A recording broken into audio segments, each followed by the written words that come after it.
platillos voladores existieran, o si Hitler tuviera un platillo con el que planeara atacar Nueva York.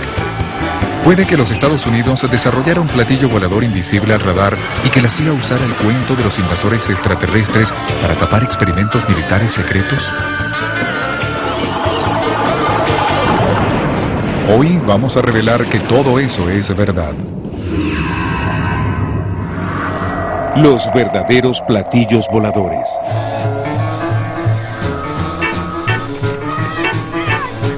El mundo lleva 50 años con la locura de los platillos voladores. Se han visto tantos que los ingleses creen más en los extraterrestres que en Dios.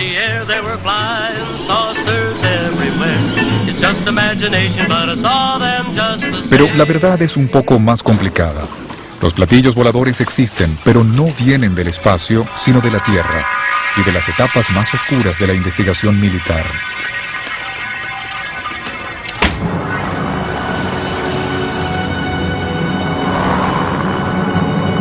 Todo empezó en 1932 y en Bucarest, cuando este hombre, un ingeniero de vuelo llamado Henry Coanda, hizo un descubrimiento extraordinario, usando un objeto volador en forma de disco.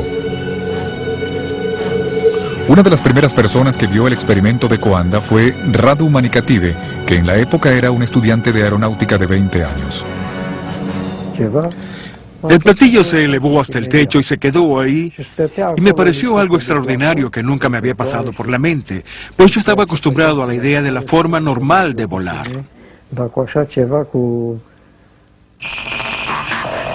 El joven Radu acababa de presenciar el primer platillo volador del mundo, que funcionaba de la siguiente forma. Si se sopla el aire sobre una forma curva como la de un platillo, se amolda a la superficie de esa forma. Coanda se dio cuenta de que el platillo literalmente chupaba el aire de encima, el cual fluía en torno a él y debajo, y que si se disminuía la presión del aire de encima y se aumentaba debajo, se podía lograr que el platillo levitara. A eso se le llamó el efecto Coanda, y es el principio que rige el vuelo de los platillos. Era una idea muy sencilla, pero por supuesto se le tenía que ocurrir a alguien. Más tarde, ocurrió algo que cambiaría el curso del desarrollo de los platillos voladores. La Segunda Guerra Mundial estalló en 1939 y el mundo se embarcó en la búsqueda de nuevas armas y nuevas formas de desplegarlas. La sencilla idea de Coanda estaba a punto de utilizarse. Werner von Braun, el director de tecnología de los nazis, se puso al mando del desarrollo de las armas nuevas en su cuartel general secreto de Peenemünde, en Alemania. Allí desarrolló las armas avanzadas que sembrarían el terror, como el cohete V2. Esa era la instalación central en la que se dirigieron todos los proyectos durante mucho tiempo.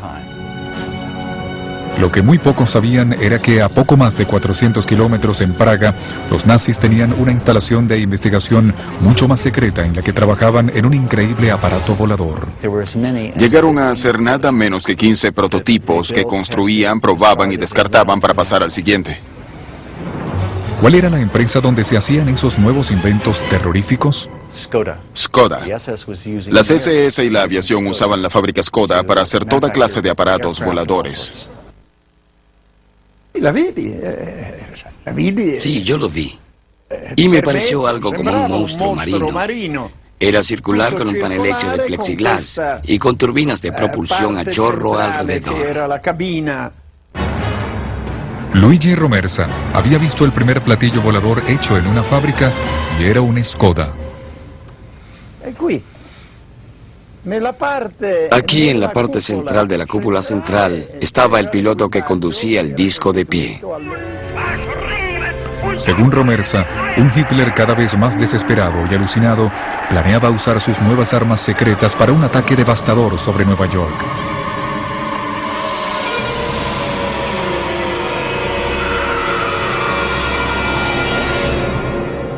Durante un discurso Hitler dijo: Dios me perdone por los últimos 5 minutos de la guerra, pues quería usar las armas secretas por él desarrolladas.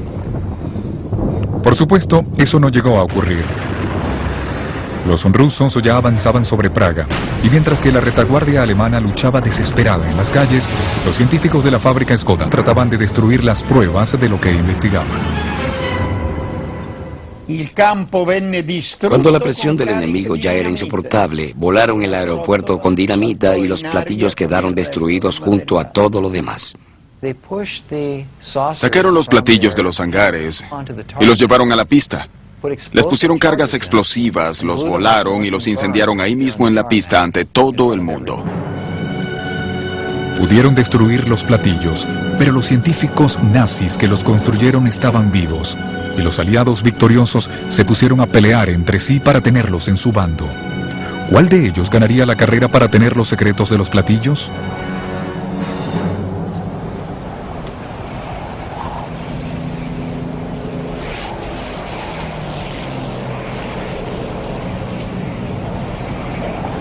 En 1947, el piloto Kenneth Arnold volaba sobre las montañas del estado de Washington. Cuando vio que 9 objetos volaban en el cielo a una velocidad increíble. Le pareció que avanzaban en un movimiento que comparó con el de platillos lanzados sobre el agua, lo cual es una comparación un poco extraña, pero la palabra pegó y se convirtieron en platillos voladores. Se considera que a partir de ese momento nació la época de los platillos voladores y la emoción suscitada llegó al frenesí que también estaba salpicado de paranoia. La inteligencia de la Fuerza Aérea empezó a sospechar que los platillos eran vehículos de reconocimiento soviéticos. Porque se estaba iniciando la Guerra Fría. Fue una coalición que se hizo pedazos. Los aliados de la Segunda Guerra Mundial se habían vuelto enemigos. Se ha formado una cortina de hierro que cayó en torno a Polonia, Hungría, Yugoslavia y Bulgaria. Los países del este y del oeste ensayaban en público los grandes desfiles de su mejor maquinaria militar. Pero también existía una guerra secreta, una competencia sin tregua por adquirir la ciencia nazi a tener a los científicos nazis. El que controlara esa tecnología después de la Segunda Guerra Mundial tendría una gran ventaja militar, así que empezó a surgir una lucha entre los aliados, los rusos, los franceses y los ingleses, a pesar de haber sido aliados con el fin de conseguir la tecnología posible para su bando.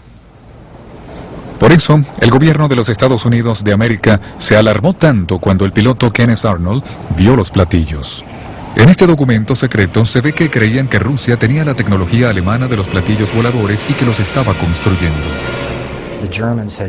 Alemania tenía una industria bélica más avanzada que Estados Unidos, que creyó que si Rusia había capturado a los científicos e instalaciones donde se armaban esas armas secretas, los soviéticos estarían más avanzados. Estados Unidos tenía razón, pues los rusos estaban construyendo platillos para lo cual habían reclutado a un alemán muy útil, a Andreas Epp, un ingeniero especialista en platillos. Justo después de la guerra, Andreas Epp decidió que prefería trabajar en la Unión Soviética. Así que se fue a Rostock, donde lo visitaron unos agentes soviéticos que sabían quién era. Le agradó mucho que alguien lo valorara, pues ya lo habían despreciado anteriormente. Entonces pensé que tenía que seguir adelante, que se lo debía a la gente que había trabajado en el proyecto, y empecé a construir un disco volador. Epp trabajó sobre todo en el mecanismo para dirigir el platillo soviético. Su especialidad era el modo de guiar esa clase de platillo, es decir, lograr que respondiera a los controles o conectar los controles a los movimientos del platillo. Según decía Epp, el platillo soviético era sumamente maniobrable y también era versátil, cosa muy importante. Era propulsión a chorro, pues querían algo que se pudiera usar en las regiones polares, cosa muy interesante.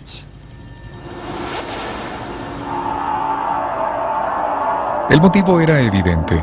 El modo más rápido de llegar a Estados Unidos era sobrevolando el Polo Norte. Un hecho que no pasó por alto ese país cada vez más paranoico y hasta Hollywood sospechaba que los rusos estaban planeando algo turbio. El primer país que sepa el secreto del platillo volador controlará los cielos del mundo y no quiero que ese país sea Rusia.